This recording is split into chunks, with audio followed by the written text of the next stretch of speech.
ओम शांति। 27 दिसंबर 2024 के ईश्वरीय महावाक्य हैं।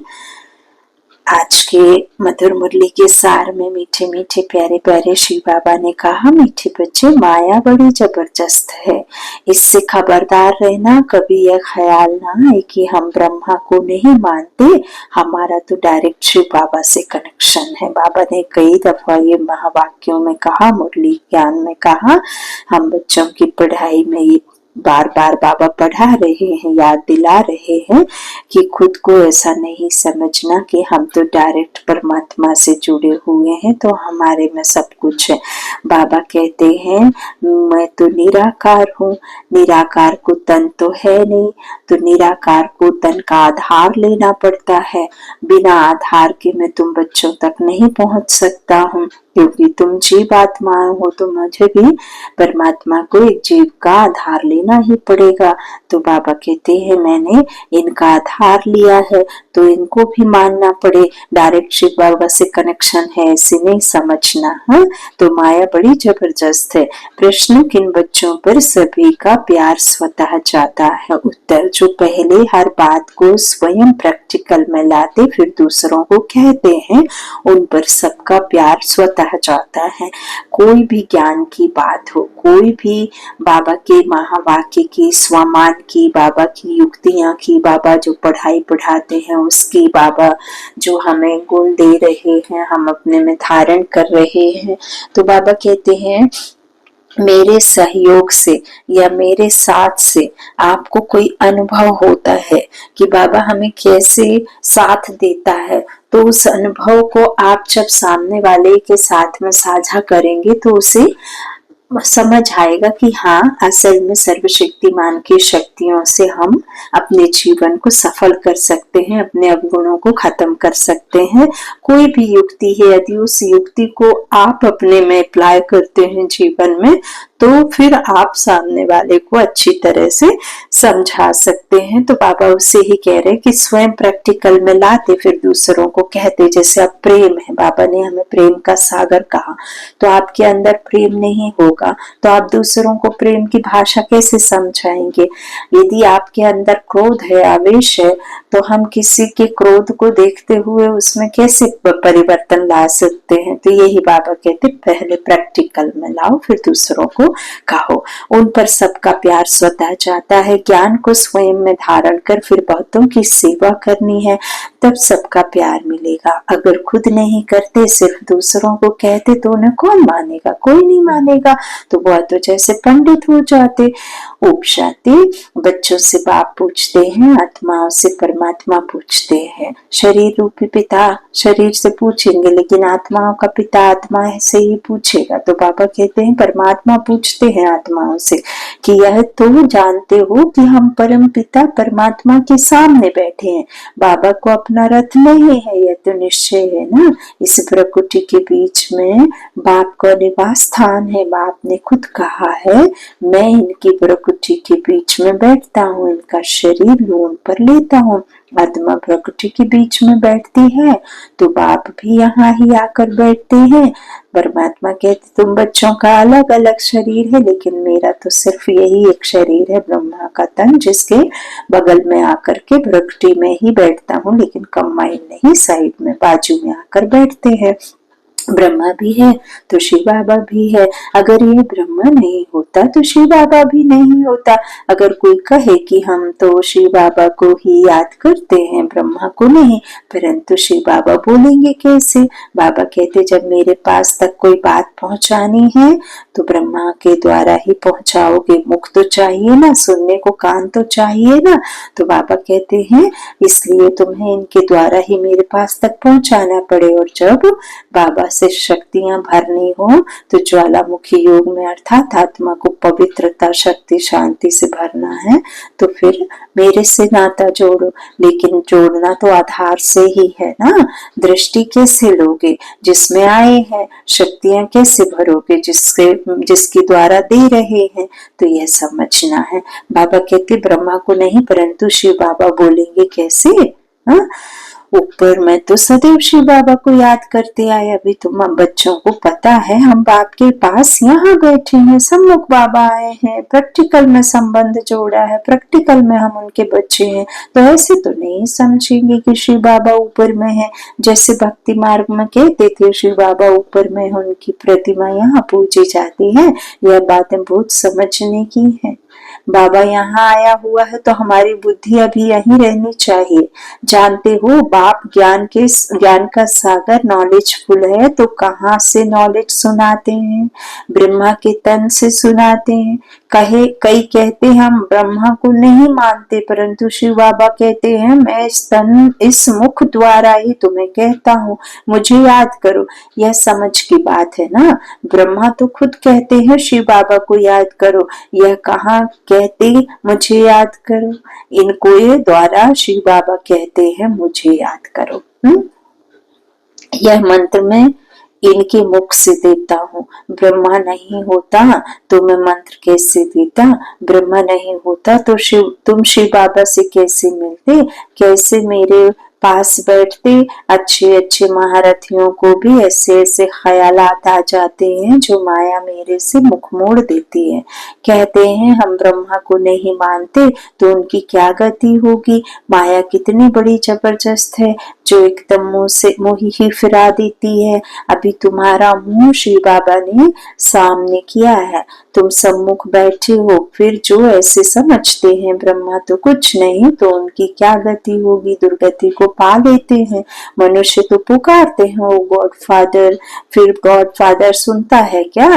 क्योंकि उनके कान थोड़े रहेंगे जो सुनेगा। कान तो अभी है ना जो परमात्मा ब्रह्मा के तन में आए तो कहते हैं ओ लिबरेटर आओ। क्या वहां से ही लिबरेट करेंगे? कल्प कल्प के पुरुषोत्तम संगम पर ही बाप आते हैं, जिसमें आते हैं उनको ही उड़ा दे तो क्या कहेंगे? माया में इतना बल है जो नंबर 1 वर्थ नॉट पैनी बना देती है। ऐसे ऐसे भी कोई सेंटर्स पर हैं, तब तो बाप कहते हैं खबरदार रहना। बल बाबा के सुनाए हुए ज्ञान को दूसरे को सुनाते भी रहते हैं, परंतु जैसे पंडित मिसल, जिससे बाबा पंडित की कहानी सुनाते हैं, तो इस समय तुम बाप की याद से विषय सागर को पार कर क्षीर सागर में जाते हो ना। भक्ति मार्ग में ढेर कथाएं बना दी हैं। पंडित औरों को कहना था राम राम कहने से पार हो जाएंगे, लेकिन खुद बिल्कुल चट खाते में था। खुद विकारों में जाते रहना और दूसरों को कहना निर्विकारी बनो, उनका क्या असर होगा? यहाँ भी कहाँ कहाँ सुनाने वालों से सुनने वाले तीखे चले जाते हैं। जो बहुतों की सेवा करते हैं वह जरूर सबको प्यारे लगते हैं। पंडित झूठा निकल पड़ा तो उसे कौन प्यार करेगा? फिर प्यार उन पर चला जाएगा जो प्रैक्टिकल में याद करते हैं। अच्छे अच्छे महारथियों को भी माया हप कर जाती है। बाबा समझाते हैं अभी तो कर्मातीत अवस्था नहीं बनी है। जब तक लड़ाई की तैयारी ना हो, एक तरफ लड़ाई की तैयारी होगी, दूसरे तरफ कर्मातीत अवस्था होगी। ये छोटे छोटे जो भी हादसे चारों तरफ से ये सीन दिख रही हैं, ये प्रकृति के नजारे, ये हादसे, एक्सीडेंट, सडनली होलसेल में चले जाना, सडनली किसी न किसी प्रकार से घटनाओं का जो सीन हम देखते हैं, वो सब भी तो बाबा कह रहे हैं एक तरह से ये होना ही था और हो रहा है और होगा आगे कल्प बाद। तो बाबा कहते फिर कहीं ना कहीं कैसे न कैसे सफाई जो दिखाई दे रही वो बाबा के बच्चे ही समझ सकते हैं, बाकी तो फिर बहुत दुखी हो जाते हैं। तो बाबा कहते हैं देखो विपरीत बुद्धि है और प्रीत बुद्धि है। विनाश काले प्रीत बुद्धि उनकी विजय हो, और जो विनाश काले विपरीत बुद्धि है उनकी बाबा कहते हैं क्या है? पराजय है, क्योंकि उनको पता ही नहीं है कि यह सब क्यों हो रहा है। उनको तो भगवान के ऊपर बस लांछन लगाना होता है। भगवान तो देखो कभी किसी को दुख ना देते हैं और ना वो दुखी देख सकते हैं, लेकिन परमात्मा का ड्रामा में सीन ऐसा ही है कि संसार में जब अति हो जाती है तो अंत होना ही है। तो वो अंत भी परमात्मा तो नहीं कराते हैं। जो विकर्म किए हैं, जो माया विकार ने इतना नीचे गिराया है, तो फिर उसका कहीं ना कहीं तो देना ही पड़ेगा, लेकिन परमात्मा थोड़े ना दुख देता है। तो बाबा कहते हैं देखो जब तक लड़ाई की तैयारी ना हो, एक तरफ लड़ाई की तैयारी होगी, दूसरे तरफ कर्मातीत अवस्था होगी, पूरा कनेक्शन है, फिर लड़ाई पूरी हो जाती है, ट्रांसफर हो जाएंगे। पहले रुद्रमाला बनती है, यह बातें और कोई नहीं जानते, तुम समझते हो। इस दुनिया को बदलना है तो ये जो भी हो रहा है वो महापरिवर्तन का संगम युग चल रहा है, तो महापरिवर्तन है, कल्याणकारी युग है। तो वह समझते हैं दुनिया के 40,000 वर्ष पड़े हैं। तुम समझते हो विनाश तो सामने खड़ा है, तुम हो मिनॉरिटी, वह है मेजॉरिटी। तो तुम्हारा कौन मानेगा? जब तुम्हारी बुद्धि, बाबा कहते जब तुम्हारी वृद्धि हो जाएगी फिर तुम्हारे योग बल से बहुत खींच कर आएंगे। बाबा क्या कहते हैं, देखो वो ज्यादा है और आप कम हो, आप मुट्ठी भरे हो, वो तो कितने हैं, अनगिनत है। तो बाबा कहते हैं फिर वो आपकी नहीं सुनेंगे, क्योंकि बाबा कहते तुम हो मिनॉरिटी, वह है मेजॉरिटी। तो तुम्हारा कोई मानेगा नहीं, तुम्हारी वृद्धि हो जाएगी, फिर योग बल से बहुत खिंच कर आएंगे। वो भी कौन आएंगे? जो बाबा के बच्चे हैं। अभी आप देख ही रहे हैं जो बाबा के बच्चे हैं, तो वो दुनिया के कोने कोने से उनको करंट मिल रही है बाबा की, तो वो आ जाते हैं। भले ही करंट देने वाले बाबा ने निमित्त बच्चों को चुना है, लेकिन है तो करंट बाबा की ही ना। तो बाबा कहते जितना तुम्हारे से कट निकलती जाएगी ना, उतना बल भरता जाएगा। ऐसे नहीं कि बाबा जानी जाननहार है, नहीं, सभी की अवस्थाओं को जानते हैं, जानते हैं। बाप बच्चों की अवस्था को नहीं जानेंगे, सब कुछ मालूम रहता है। अभी तो कर्मातीत अवस्था हो ना सके, कड़ी कड़ी भूलें होना भी संभव है, महारथियों से भी होती है, बातचीत चाल चलन आदि सभी प्रसिद्ध हो जाती है। अभी तो दैवी चलन बनानी है, देवता सर्वगुण संपन्न है ना। अभी तुमको ऐसा बनना है, परंतु माया किसको भी नहीं छोड़ती, चुई मुई बना देती है। 5 सीढ़ी है ना, देह अभिमान आने से ऊपर से एकदम गिरते हैं, गिरा और मरा। आजकल अपने को मारने लिए कैसे कैसे उपाय करते हैं, 20 मंजिल से गिरे एकदम खत्म हो जाते हैं, एकदम निराशा हो जाती है। कहीं पैसे उधार ले लिए, कहीं फेल हो गए, कहीं किसी से कुछ गड़बड़ कर लिया, किसी घटना को अंजाम दे दिया, किसी को नहीं पता तो अपने ही चले जाते हैं, अपने सुसाइड कर लेते। बाबा कहते हैं वो सोचते हैं शरीर खत्म हो जाएगा तो सब कुछ खत्म हो जाएगा, मेरे सारे पाप धुल जाएंगे। बाबा कहते हैं पाप शरीर के साथ थोड़े ना जाते हैं, आपके विकर्म शरीर के साथ थोड़े ना जाते हैं, वो तो आत्मा ही जो करती है गलत अच्छा तो आत्मा ही साथ ले जाती है। आप दूसरे जन्म में तो जरूर आएंगे, दूसरा जन्म होगा, फिर वापस आप बड़े होंगे, आत्मा का शरीर बड़ा होगा, तो फिर वापस वही संस्कार वापस आ जाएंगे, तो तकलीफ तो खत्म होगी नहीं। तो इसलिए तकलीफों को खत्म करने का बाबा ने उपाय बताया है कि मेरे संग में नाता जोड़ लो, बुद्धि का योग मेरे साथ लगा लो और ऐसे गलत मत करो। लेकिन ये भी ड्रामा की सीन है। बाबा कहते देखो कितने अपने आप को खत्म कर लेते हैं। तो ऐसे भी ना हो कि हॉस्पिटल में पड़े रहें, दुख भोगे, है ना, हाथ पैर टूट जाएंगे लेकिन जान तो नहीं जाती, फिर कितनी कष्ट होती। तो फिर कोई अपने को आग लगा देते हैं, किसने बचा लिया तो कितना दुख भोगते हैं। आत्मा और शरीर के द्वारा कितनी यातनाएं भोगती है, तो जल जाए तो आत्मा भाग जाए, इसलिए जीव घात करते हैं।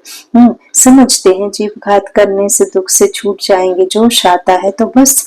कई तो हॉस्पिटल में कितना दुख भोगते हैं, डॉक्टर समझते हैं कि यह दुख से छूट नहीं सकता, इनमें तो अच्छा गोली दे दें तो यह खत्म हो जाए, परंतु वह समझते हैं ऐसे गोली देना महापाप है ना।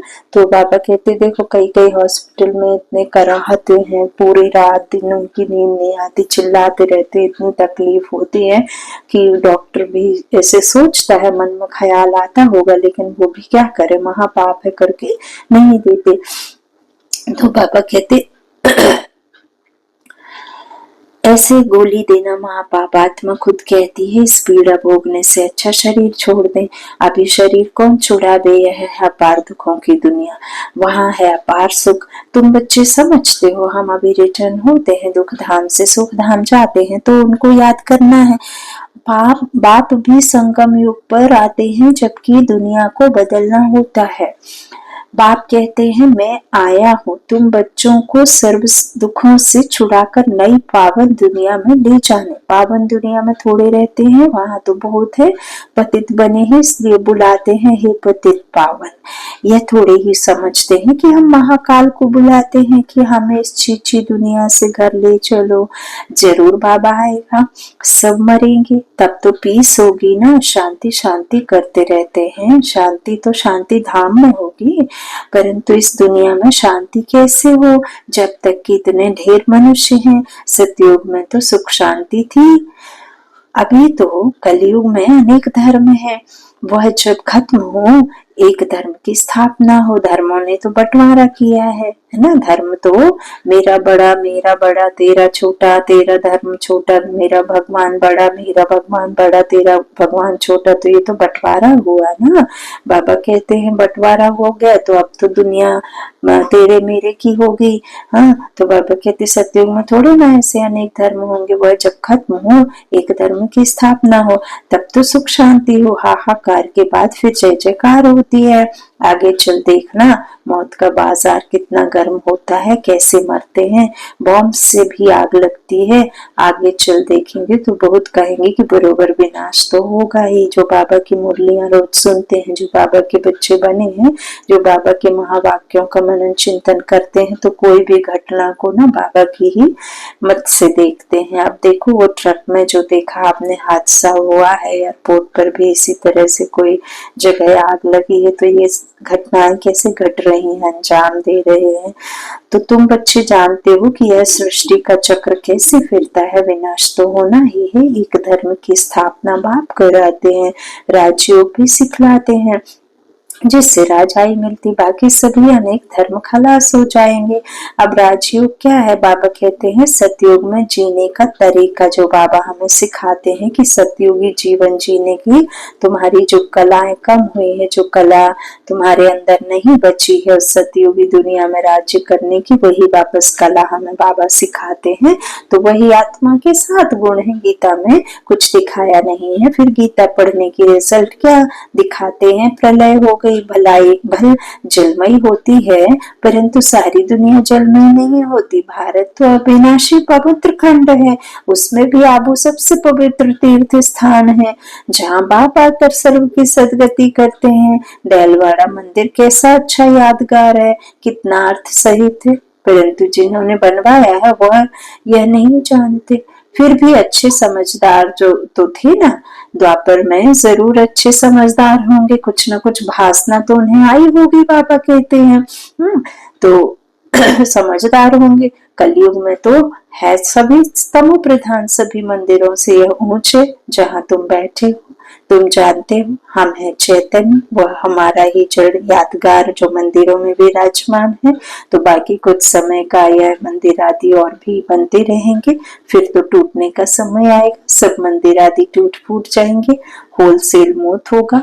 बाबा अभी की पूरी जानकारी देखो कब बैठ करके दी है, अभी वही सब चल रहा। महाभारत लड़ाई गाई हुई है ना, तो जिसमें सब खलास हो जाते हैं, यह भी तुम समझते हो। बाप संगम पर ही आते हैं, बाप को रथ तो चाहिए ना। आत्मा जब शरीर में आती है तभी चुरपुर होती है, आत्मा शरीर से निकलती है तो शरीर जड़ हो जाता है। तो बाप समझाते हैं अभी तुम घर जाती हो, तुम्हें लक्ष्मी नारायण जैसा बनना है, तो ऐसे गुण भी चाहिए ना। तुम बच्चे ड्रामा इस बाबा कहते तुम बच्चे इस खेल को भी जानते हो, यह खेल कितना वंडरफुल बना हुआ है। इस खेल का राज बाप बैठ समझाते हैं। बाप नॉलेजफुल है, बीज रूप है ना, बाप ही आकर सारे वृक्ष की नॉलेज देते हैं। इसमें क्या क्या होता है, तुमने इसमें कितना पाठ बचाया?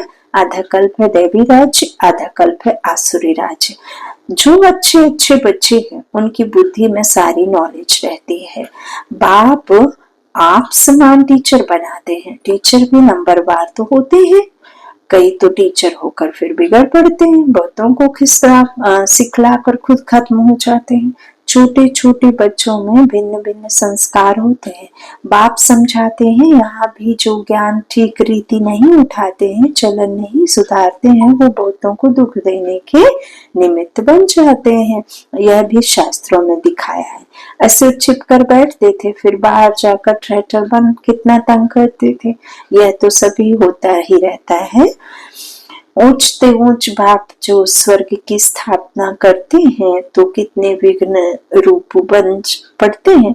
बाप समझाते हैं, तुम बच्चे सुख शांति के टावर हो, तुम बहुत रॉयल हो, तुमसे रॉयल इस समय कोई होता नहीं। बेहद के बाप के बच्चे हो तो कितना मीठा होकर चलना चाहिए, किसको दुख नहीं देना है, नहीं तो वह अंत में याद आएगा, फिर सजाएं खाने होंगी। बाप कहते हैं, अभी तो जो घर चलना है। सूक्ष्म वतन में बच्चों को ब्रह्मा का साक्षात्कार होता है, इसलिए तुम भी ऐसे सूक्ष्म वतनवासी बनो। मूवी की प्रैक्टिस करनी है, बहुत कम बोलना है। मूवी जब देखते हैं तो बात नहीं होती है। मीठा बोलना है, ऐसा पुरुषार्थ करते करते हुए तुम शांति के टावर बन जाएंगे। तुमको सिखलाने वाला बाप है, फिर तुम्हें औरों को सिखलाना है। भक्ति मार्ग टॉकी मार्ग है, अभी तुमको बनना है साइलेंस। बाबा को बुद्धि से, बुद्धि नेत्र से याद करना है, बुद्धि से ही समर्पण होना है, समर्पण करना है, बुद्धि से ही उस दुनिया में जाना है जिस दुनिया का बाबा ने हमें ज्ञान दिया है। और बाकी भक्ति में तो हो हल्ला चिल्ला चोंच यही सब है। शंख को अगरबत्ती लगाओ, सब कुछ दिखावा है जिससे परमात्मा प्रसन्न नहीं होते। हद का वहां वर्षा दे देते हैं, थोड़े समय का क्षण भंगुर बाबा कहते सुख मिलता है जो एक जीवन के लिए ही होता है। वो भी इस जन्म में कुछ अच्छा किया तो अगले जन्म में कुछ अच्छा मिल जाता है। इसका मतलब ये नहीं है कि सदा सुख मिल जाता है। अच्छा, तो बाबा कहते हैं इस तरह से तुमको साइलेंस जो है, अभी तुमको साइलेंस में जाना है तो तुमको बनना ही है, वही अवस्था लानी है जैसा बाबा कहते भक्ति टॉकी है। अच्छा, मीठे मीठे सिकिले थे बच्चों प्रति माता पिता बाप दादा का याद प्यार और गुड मॉर्निंग। रूहानी बाप की रूहानी बच्चों को नमस्ते। हम रूहानी बच्चों की रूहानी माता पिता बाप दादा को याद प्यार और गुड मॉर्निंग। शुक्रिया बाबा, शुक्रिया। धारणा के लिए मुख्य सार है, पहला बाबा ने कहा बहुत रॉयलिटी से मीठा होकर चलना है। शांति और सुख का टावर बनने के लिए बहुत कम और मीठा बोलना है। मूवी की प्रैक्टिस करनी है, टॉकी में नहीं आना है। दूसरा, स्वयं की दैवी चलन बनानी है, छुई मुई नहीं बनना है। लड़ाई के पहले कर्मातीत अवस्था तक पहुंचना है। निर्विकारी बनाने की सेवा करनी है। वरदान, पवित्र प्यार की पालना द्वारा सर्व स्नेह के सूत्र में बांधने वाले मास्टर स्नेह के सागर भव। जब स्नेह के सागर स्नेह संपन्न नदियों का मेल होता है तो नदी भी बाप समान मास्टर स्नेह का सागर बन जाती है। इसलिए विश्व की आत्माएं स्नेह के अनुभव से स्वतः समीप आती हैं। पवित्र प्यार व ईश्वरीय परिवार की पालना चुंबक के समान स्वतः ही हर एक को समीप ले आता है। अब ईश्वरीय स्नेह सबको सहयोगी बनाए आगे बढ़ने के सूत्र में बांध देता है। स्लोगन है, संकल्प बोल समय गुण और शक्तियों के खजाने जमा करो तो इनका सहयोग मिलता रहेगा। संकल्प बहुत अच्छे होने चाहिए, बहुत ऊंचे होने चाहिए, पॉजिटिव होने चाहिए, समर्थ होने चाहिए, शक्तिशाली होने चाहिए। बोल मीठे होने चाहिए, कम बोलना और मीठा बोलना, और बहुत दिल को अच्छा लगने वाला, अंदर बाहर से एक समान बोल। समय यहाँ वहां की बातों में झकमई झरमई में नहीं, गुण बाबा जो हमें दे रहे हैं उन गुणग्राहियों को ग्रहण करो और शक्तियों के खजाने को जमा करो तो इनका सहयोग मिलता रहेगा। अच्छा, ओम शांति।